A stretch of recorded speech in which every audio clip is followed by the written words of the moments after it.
On today's episode of Dance Med Spotlight, I'm talking with Josephine Lee, the owner and founder of The Pointe Shop, DanceMedica, and the official pointe shoe fitter for the San Francisco Ballet. In this episode, we talk about all kinds of things related to pointe shoes and dancing on pointe. We'll learn a bit about shoes and the padding, how we can use the shoes to support the dancer even through the rehab process and return to dance. We also talk about cultural shifts that we're seeing within the dance community, where we were, where we're going with all of it, and more. Check it out.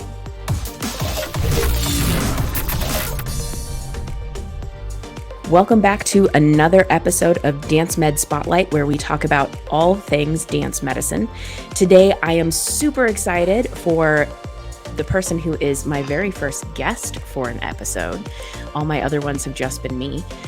Guest today is none other than Josephine Lee, who is the founder and owner of The Pointe Shop and DanceMedica, and also now the official fitter for San Francisco Ballet.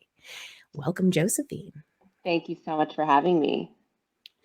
So, Josephine, first of all, tell me a little bit about what all it is you do and sort of what the Pointe Shop is and what DanceMedica is for those who aren't familiar. So, the Pointe Shop is a professional pointe shoe fitting company. We're the only retailer in the country and possibly the world that only deals with pointe shoes. So, we hyper focus on one product because we think that it deserves that much attention because it is the most dangerous equipment that a dancer can have. And we focus on how the dancer, what the dancer does in each different types of pointe shoes. So the method that we use for the pointe shoe fitting is called progressive point method. And instead of using the traditional method of doing pointe shoe fittings according to the shape and size of the feet, we focus a little bit more on technique, skill level, that age group, any kind of injury or where they are in their injury cycle. And we're basically customizing the shoe for the dancer at that level at that time. So we subscribe to the idea that there is no perfect fit because even working with professional dancers, they change shoes all the time because their feet change throughout the season, throughout the week, throughout the month. So we kind of work with the dancer and work with them throughout their journey. And that's what we do at the Pointe Shop. And DanceMedica is a community of dance specialists. A lot of us are pointe shoe fitters, physical therapists, doctors, and even teachers and dancers that are in training because we want to make sure that we're all on the same page, we're talking about the same conversations, and make sure that we are all doing the right thing for the dance world and for the future of the dance world. Yes, and that's how we actually met, I don't know, probably 2-3 years ago now, is through DanceMedica, more specifically, and doing some of our monthly masterminds and different things like that, getting to know one another through all of that.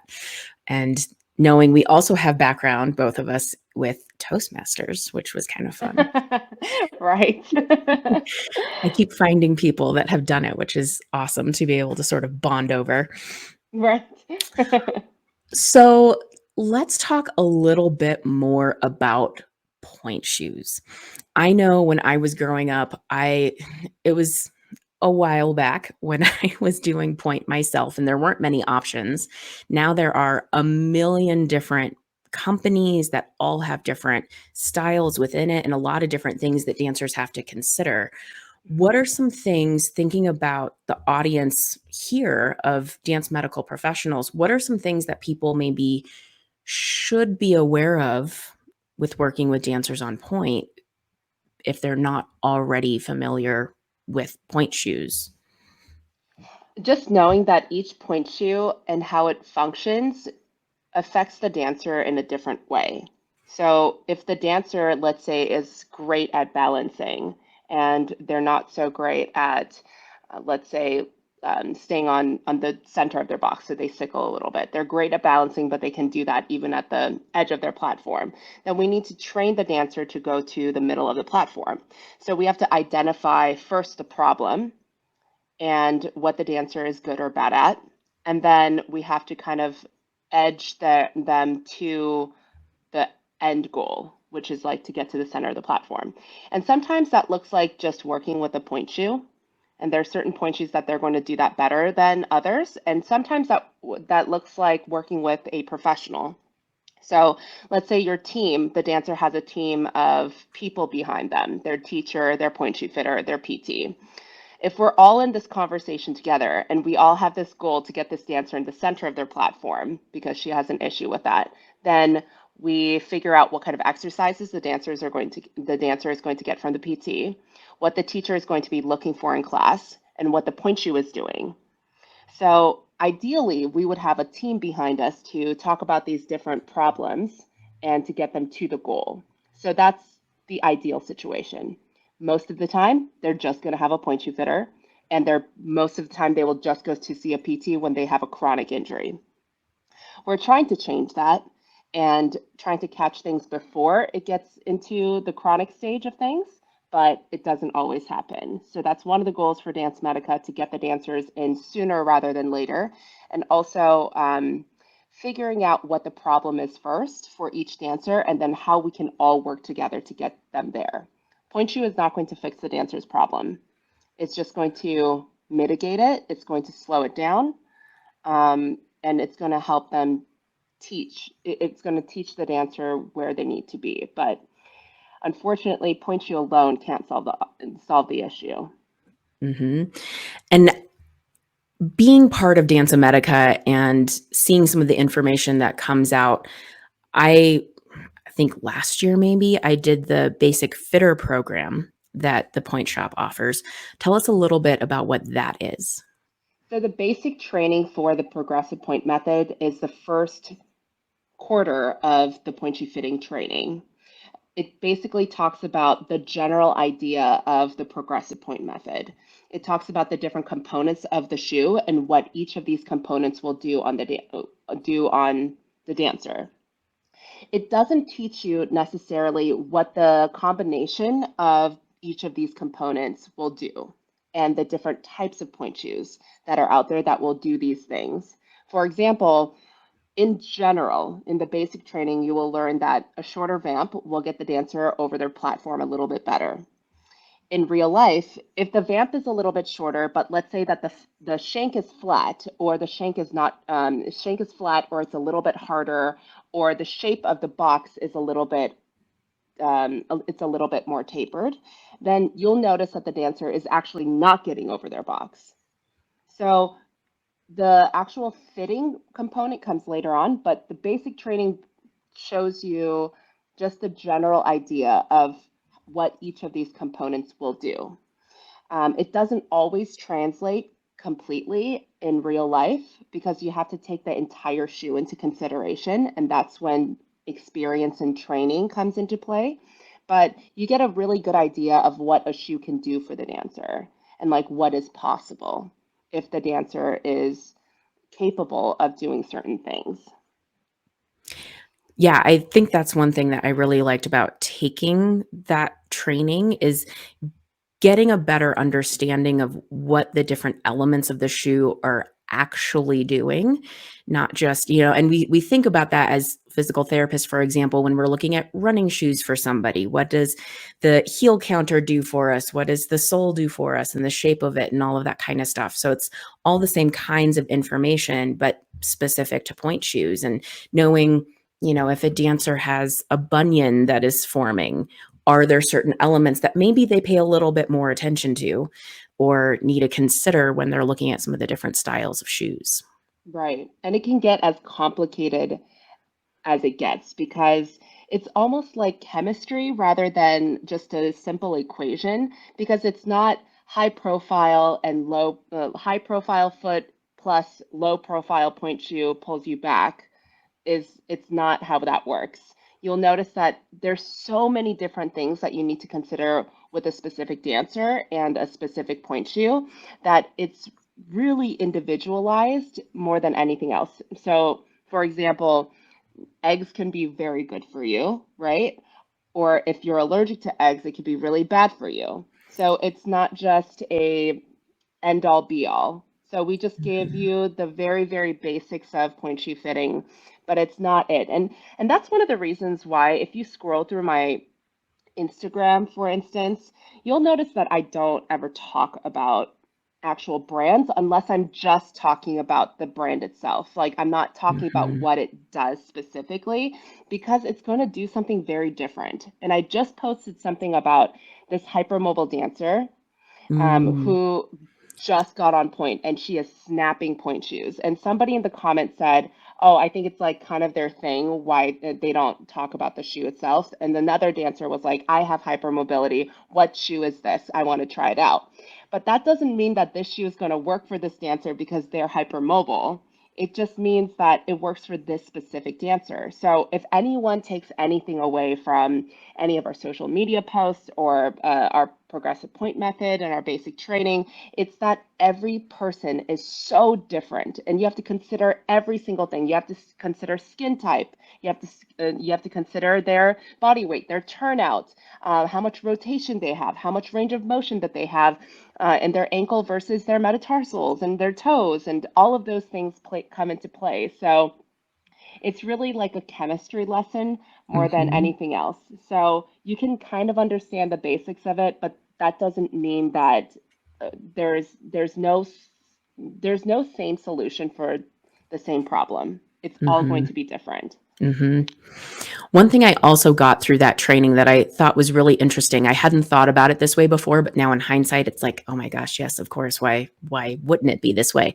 Is thinking about, again, different shoes are going to do different things for people where maybe if they want a quieter shoe or, a quieter performance, there's something different that they need to consider for the shoe. Or maybe they are rehabbing from injury and they want to work on building up strength again.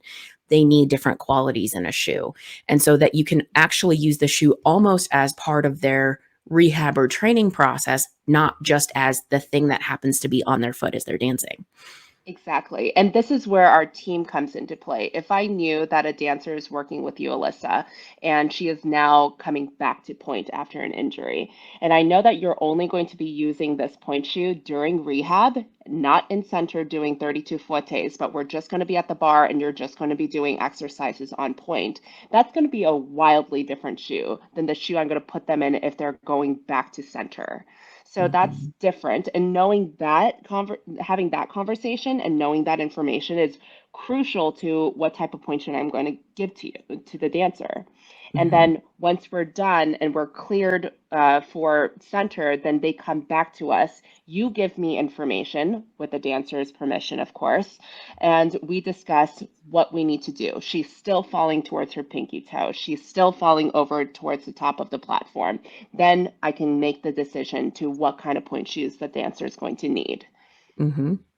Yeah. So for me, it's thinking again from the physical therapy brain of if I had somebody coming in for like wrist pain or ankle pain or something like that, we might build a brace for them. But as they're rehabbing, we have to modify that brace that they're wearing and wean them out of it eventually. But, we're modifying what they have to support how their body's changing and what their current needs are versus where we started 2 weeks ago, a month ago, whatever the case may be. Same concept applies with a point shoe for a dancer who is coming back from injury, surgery, whatever the case may be. Exactly. So there's that modification and the slow buildup of going back to point. That progression is the most important part because you're going to probably get injured the same if you just jump right into any exercise regime, but also if you're going back on point, that's a very dangerous position to be in. And Mhm. you'll see that there's certain even professional dancers or very high level dancers in training. If you continue to get the same injury over and over again, you have to examine everything. What is the equipment, the floor, the point shoe? What are you eating? All of those things come into play, and you have to Yes. examine each one of those components. And the more people you have on your team that are specific to those things, the easier it will be to identify what the problem actually is. Mhm. Definitely. And I think you hit on a really important point there, throwing in even that little tidbit of what are they eating and other things of how they're supporting their body or maybe not supporting their body as a whole person and as a whole athlete, because that's Right. what they are. It's not just, do they have the strength? Do they have the range of motion? Do they have a pretty pointe shoe on their foot while they're dancing on stage? It's all of those other pieces. And that's one of the things that I love working with DanceMedica, is getting to connect with some of those other folks who also have a dance focus, to be able to talk to one another, learn from one another, and help connect dancers with different professionals in all these different areas too. Exactly. Exactly. Um, let's see. What would you say is is there something that is maybe a big like myth or misunderstanding about pointe shoes or dancers on pointe or anything like that? Well, the biggest thing that I touched on a little bit earlier is that there is no perfect fit. We have professional dancers that unfortunately we have like 100 pairs of pointe shoes in the shoe room and they can't wear that anymore because their feet has changed and that pointe shoe will cause an injury. Mhm. So the feet changes, your bones and your joints, it changes according to what you do. When the dancers come back from their off season, they're going to come back a totally different set of feet. And then during Nutcracker season, when they ramp it up, it's going to be different again. Dancers that are growing, even more so. And the way that your body adjusts to what you're doing. So the more point work you do, the more dancing you do, the more exercises you do, your body will adjust to what you're doing, and your feet will continue to change. So I know a lot of people talk about how frustrating it is to not be able to find their perfect shoe. I think just eradicating that idea altogether and just understanding that there is no perfect fit. It's Mhm. just a journey that you will go through in your life along with your point shoe fitter. If you have someone that's great that you're going to work with for a long time, then that's the perfect situation. But I fit just as many professional dancers as I do dancers in training, and they're kind of all going through the same thing. Mhm. Yeah, and that's something, again, I was able to learn through the basic fitter program and just different conversations and some of your content online and things like that. And something I discuss a lot with my dancers, a lot of the dancers in that are ballet specific that I work with are teens, and they have this idea of like, I got fitted in this shoe 3 years ago and they said this is the right shoe. That's the only shoe I buy every time I need another pair. And it's like, no, you need to remember your body is changing, things are changing, and convincing them to at least try another shoe at their fitting. And then, sure enough, more often than not, they come back with a totally different shoe going, oh my gosh, this is so much better than what I've been dancing on for the last however long. Exactly. I mean, there's a professional dancer at the ballet that I've worked with, and she is one of, I will say, three dancers who are completely happy with their shoes. No one's like completely happy with their shoes at any given moment, but she loves her shoes. And then she came to me and she asked, is it okay if you ask for more glue in the tip the next time we order the shoes? And I said, sure, I can do that for you. Like, why is that? And she's like, oh, the platform just dies very quickly. And I was like, Mhm. what happens when the platform dies? And she said, I feel my toes completely on the floor after one class. And I said, okay, that sounds weird. So we took a look at her feet and she said, I saw that her left foot is a little bit narrower. I asked, like, is it your left foot that mostly does that shoe die faster? And she said, yes. And the problem was that the shoe was too wide for her foot, not that the shoe was too soft. So Mhm. you have to describe the problem of like I feel the floor. My toes are pressing. That's the problem that you're describing. The solution would be getting a narrower shoe or adding another layer of padding um, or getting the tip a little bit harder. But if I had just listened to her, then she would still be sinking.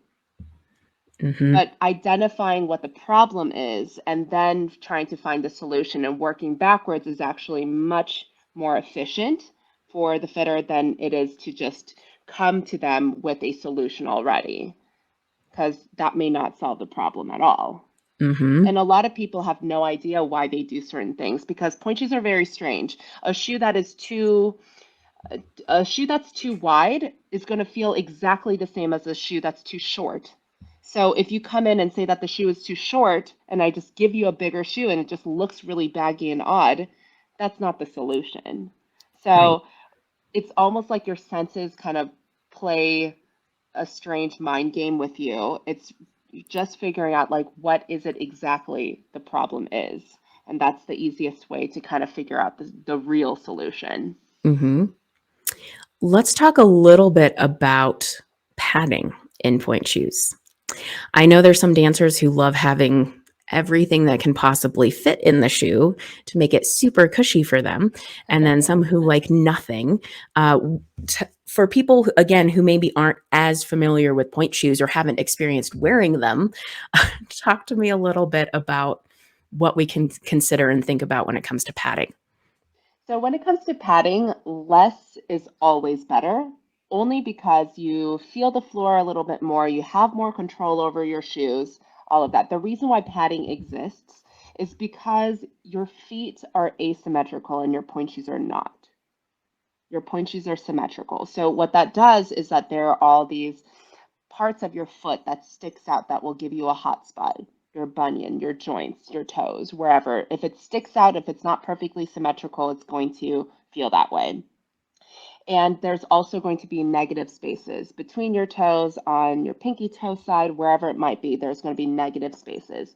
Your padding compensates for the hot spots and the negative spaces. So it kind of fits that mold a little bit better. Also, I talked about this a little bit earlier, we have to consider skin type as well. There are certain people that you will notice that no matter what you do, they're going to feel pain on pointe. It's not because they're a wuss, it's because that they have certain there are certain skin types that they will get damaged a lot more, a lot faster. It's going to hurt more. And that's just, you can't treat every single dancer exactly the same. So when I get a dancer like that that has sensitive skin or skin that really bothers them on pointe, I'm going to opt for more padding. I'm going Mm-hmm. to have them try to build up callus in a different way, but I don't need them to be in excruciating pain on pointe because nobody should go through that. Yeah. Another myth is that pointe shoes should be excruciatingly painful. It should cause a lot of damage externally to your skin and all of that. It shouldn't, Mm-hmm. because there are just way too many options out there to make it better. And pain is such a strange thing. Your body, even if you're able to push through something, your body does weird things to compensate. That may be even more dangerous than a blister, for instance. If Mm-hmm. something hurts, your body starts to do very strange things that will try to take pressure away from whatever spot is causing you pain, and you don't even know you're doing it. Your body Mm-hmm. just does it for you. And then you start to have weird habits like sickling or pulling yourself back or bending your knees or rotating in. So your body just starts to do this like cringy, like, compensation move. And that's how you learn how to dance. Mm-hmm. So when I see that for a long time and I have to take that away, once I take the pressure away from whatever spot is bothering them, that goes away. But then you have to unlearn all of the bad habits that you've built up. And unlearning is so much more difficult than learning in the first place. So I definitely see a lot of that happening when the dancer is just a tough person and they just want to push through things and they've been in something that's been bothering them for a long time. So I think that is the main reason why I personally, as a fitter, like to use padding to help them not feel so much pain so that the dancer can comfortably be able to do the correct thing. But that's me.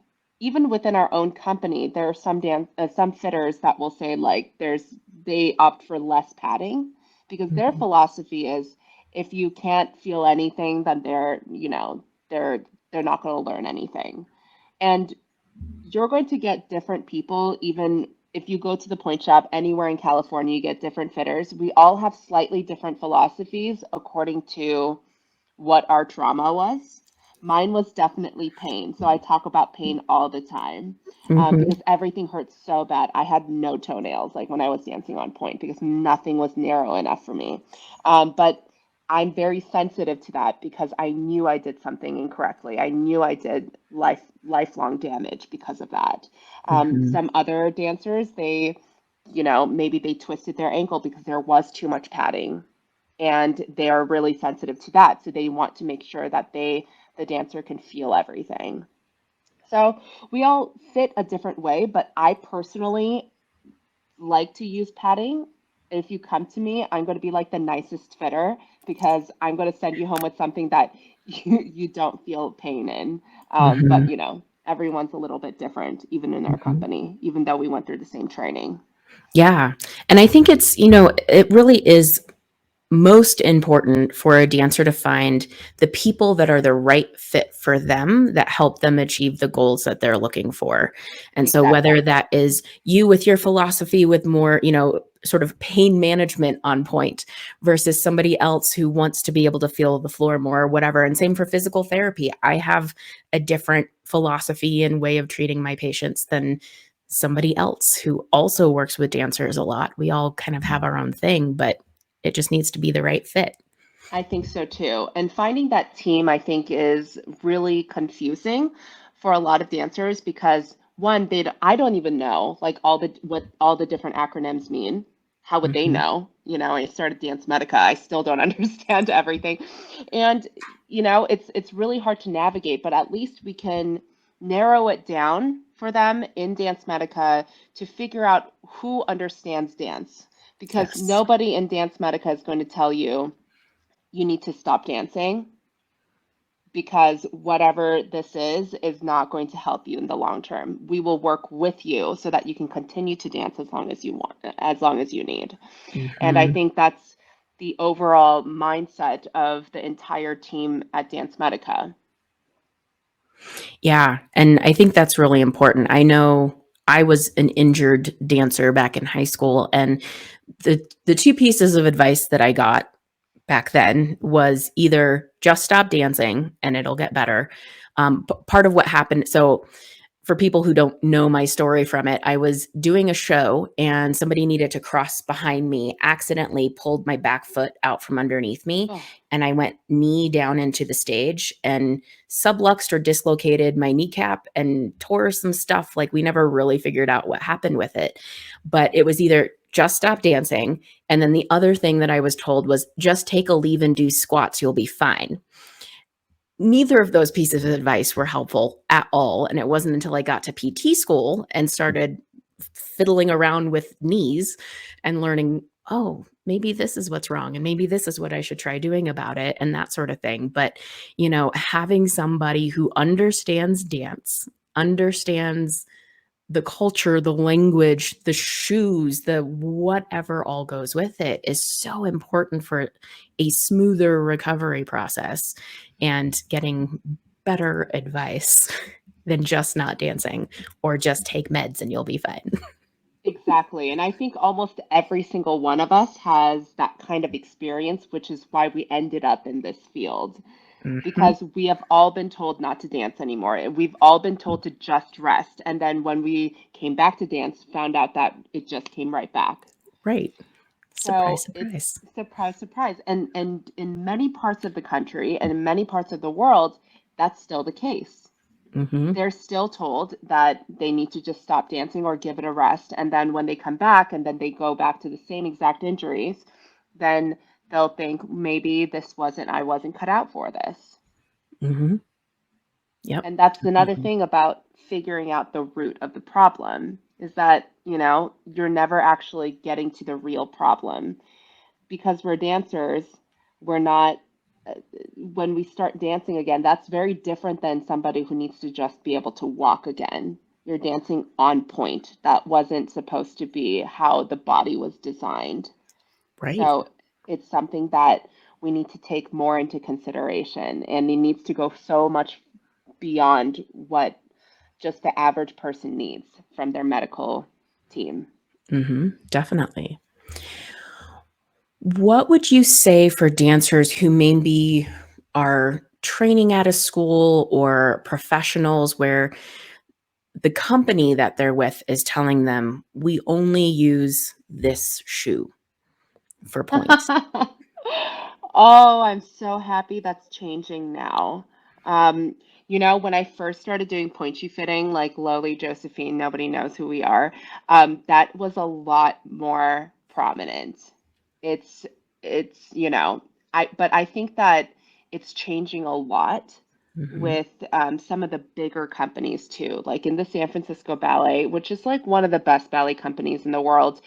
They don't care what shoes you wear. mhm, And I think that a lot of other companies will follow suit as well.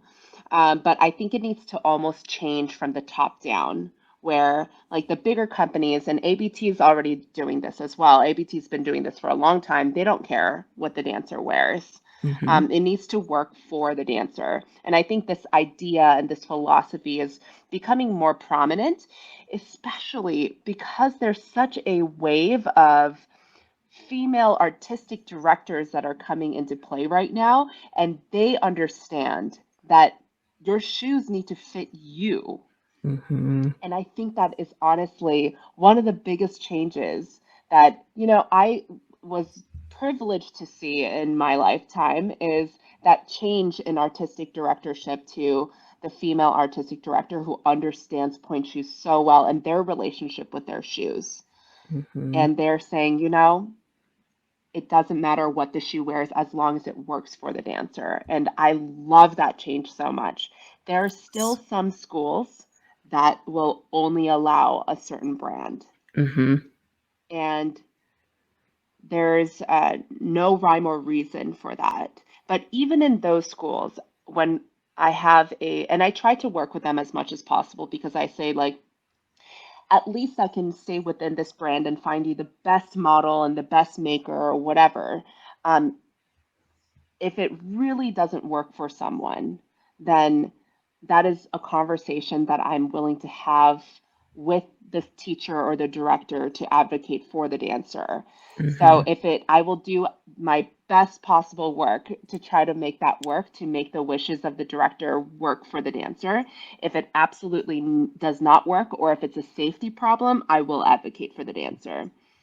But it is changing, and it's changing actually really rapidly, which is amazing. Just within the past 5 years, I've seen Yeah, schools that swore by a shoe, a single shoe, changing.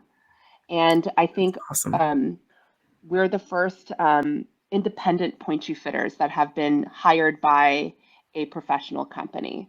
So usually what would happen is a professional company would either have someone in-house, like a wardrobe manager, taking over their shoe room. So the dancer that I mentioned earlier, if she said, "Can you ask for more paste on the tip?" then she would say, "Okay," and that's what she would order. But they're not trained fitters. So San Francisco Ballet really, they're the first ever company to hire an outside non uh, brand, a Mhm. non-branded company that is brand agnostic to do their point shoes. And I think that is making a big difference, hopefully in a positive way. Um, we'll see at the end of this year, but Mhm. I think it's making a big change because I don't care what Yeah. brand. I love them all. Yeah. So it doesn't matter to me what the dancers end up with. Yeah, that's awesome. I love that. And I think it's so important and so good, like you're saying, to kind of see some of these shifts in culture of, for you, you're seeing it in approach for the point shoes that companies are using or that sort of thing. Or, we're seeing more of better health and wellness culture for dancers and strength training and going away from the idea of lifting weights will make you bulky and you shouldn't do it or all of these different things. So I think it's awesome seeing these changing from even what I experienced growing up sometimes or saw in other dancers when I was out and about in the community. Exactly. I mean, it was just a short, like, couple decades ago when even I was dancing, and I was excused from any kind of physical education because everyone was afraid that I would either hurt myself or it would build up wrong muscle groups. Mm-hmm. It would build my body up incorrectly. So I was excused from any other physical activity but ballet. And that that wasn't that long ago. And Yeah. now it's completely different. I think I was in my late teens, early 20s when I first heard about cross training. And I was like, I thought that was bad. Like what you're Mm-hmm. describing to me is exactly the opposite of what I was told I should not be doing, you Yep. know? So it's so interesting. Science is great, isn't it? Yes. Yes, it's a wonderful Progress thing. is amazing. Yes, for sure. All right. Well, at this point, what I want to do, pun intended at this point, we're going to introduce a little segment called The Final Bow.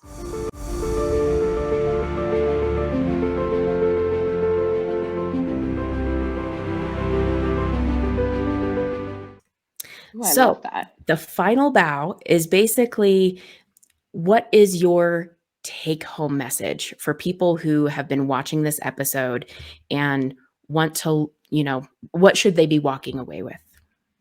Be kind and patient with yourself. I think point work is a very frustrating journey as it is because, again, we were not designed to do that. Point shoes are really difficult to figure out because it's a moving target and it's a dynamic process. I think having a compassionate fitter who understands what you're going through, as well as you being compassionate with yourself, is going to be the most important part. And if there is something that is bothering you, there's anything that is pain related or anything that is difficult to do, then going beyond just one person that you trust, let's say your teacher or your point shoe fitter, find your team that's going to be behind you that will be willing to share you with other people as well, because there's so many different components to this, and this is such a long journey, and we're in it for the long haul for you. Even if you stop dancing in a few years, we want you to have this as the best part of your memories, and we want this to be a wonderful part of your life. And if you Yes. do continue to dance, then we want to be there for you for the rest of your dancing career. Yeah. And I think, something that just kind of sparked a little thought for me from what you said there is, whether or not a dancer plans to continue dancing the rest of their life or whatever their plan is for all of that, it's important to find a way for you to be able to dance as long as you want to and decide that you're done versus being pulled out because of injury or something that is making that decision for you. And so finding that team to help support that is so important. Absolutely. All right. Here's your opportunity. If you want to do any shameless plugs for yourself, for DanceMedica, Pointe Shop, anything that you're doing, what do you have? So we have, if you're a medical professional or if you are one of these support teams for dancers, we would love to have you as part of the DanceMedica community. We do monthly mastermind groups. We have conferences once a year, and we have events that help the public really understand what we do and where to find us. So if you want to be part of the community, please visit us at dancemedica.com. Also, if you're interested in any kind of point shoe information, if you're interested in going through the progressive point method, you can find all of that information on thepointeshop.com. Awesome. Well, thank you so much, Josephine, for joining me for this podcast interview. And I'll see you in the next DanceMedica Mastermind meeting. Great. Thank you so much, Alyssa. Dance Med Spotlight is hosted and produced by Alyssa Arms. We discuss all things dance medicine. This has been another episode from Dance Med Spotlight. The Dance Med Spotlight is intended for educational purposes only. No clinical decision-making should be based solely on one source. While care is taken to ensure accuracy, factual errors can be present.